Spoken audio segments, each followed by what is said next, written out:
আসসালামু আলাইকুম। আমরা যারা চাকরিজীবী মাসের শেষে কেনাকাটা করতে গেলে একটু হিসাব করেই কেনাকাটা করতে হয়। তো আজকে ছিল হচ্ছে গিয়ে মার্চের ৩০ তারিখ। তো মাসের একদমই শেষ আর মাঝখানে একটা দিন বাকি আছে। তো আজকে আমি বেস্ট বাই থেকে কি কেনাকাটা করলাম চলুন দেখে নেই। তো এখানে আমি দেশি পরোটা নিয়েছিলাম ১০ পিস, নিয়েছিলাম সাথে ১ ডজন ডিম। আর এই চিপসটা আসলে জারিফ নিয়েছিল, সাথে নিয়েছিলাম একটা ঝাল চানাচুর। এই ঝাল চানাচুরটা আমার অনেক প্রিয়।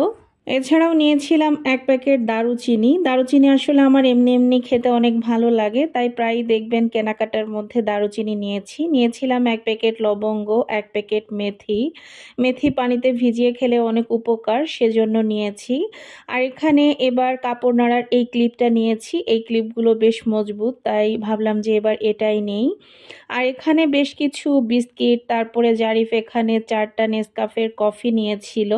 সে নিজে এগুলো চুজ করে নিয়েছে এবং বিস্কিটগুলোও। আসলে বাসায় দেখা যায় যে মাঝে মধ্যে বাচ্চাটার ক্ষুধা লাগে, তখন আসলে জারিফ এই বিস্কিটগুলা খায়। সাথে সে একটা কিটক্যাটও নিয়েছিল। আর এখানে প্রাণের একটা সুইট টোস্ট নিয়েছিলাম। এটা আমি প্রথমবার নিলাম, এর আগে কখনোই ট্রাই করিনি। আর এখানে ২ প্যাকেট মুড়ি নিয়েছি। বাসায় আসলে আমাদের মুড়ি লাগেই, কারণ মুভি বা নাটক দেখতে বসলে তখন আমরা চানাচুর দিয়ে মুড়ি খেতে অনেক পছন্দ করি। আর এখানে একটা বড় সাইজের মশলার বক্স নিয়েছিলাম। এই বক্সটা আসলে মার জন্য নিয়েছি। বাড়িতে আসলে এই ধরনের বক্স পাওয়া যায় না।